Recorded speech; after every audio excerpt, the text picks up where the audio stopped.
வார ராசி பலன். கும்பம். கிரக அமைப்புகள். ராசிஸ்தானத்தில் சனியும் ராகுவும், சகோதரஸ்தானத்தில் சந்திரனும், புத்திரஸ்தானத்தில் குருவும், களத்திரஸ்தானத்தில் கேதுவும்,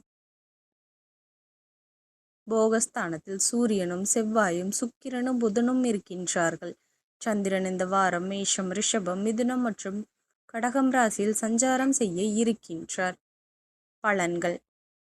திட்டமிட்ட சில காரியம் கைகூடும். சொத்து சம்பந்தமான பிரச்சனைகள் அனுகூல பலன் கிடைக்கும்.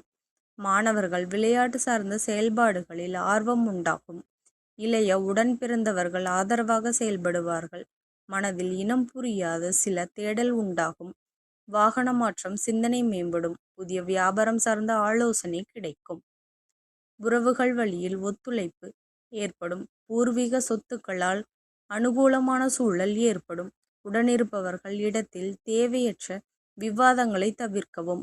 பிள்ளைகள் வழியில் சுப செய்திகள் கிடைக்கும். பேச்சில் கனிவுகள் வேண்டும். ஆரோக்கியத்தில் இருந்த பிரச்சனைகள் நீங்கும். கடன் சார்ந்த நெருக்கடிகள் குறையும். இந்த வார கிரக மாற்றம் தை 15 முதல் 29. புதன் மகர ராசியிலிருந்து கும்ப ராசிக்கு பயிற்சி அடைகிறார். வழிபாடு லட்சுமி நாரசிம்மரை வழிபட துன்பங்கள் விலகி நன்மைகள் அதிகரிக்கும். நன்றி கலந்த வாழ்த்துக்கள். சேனலை சப்ஸ்கிரைப் பண்ணிக்கோங்க.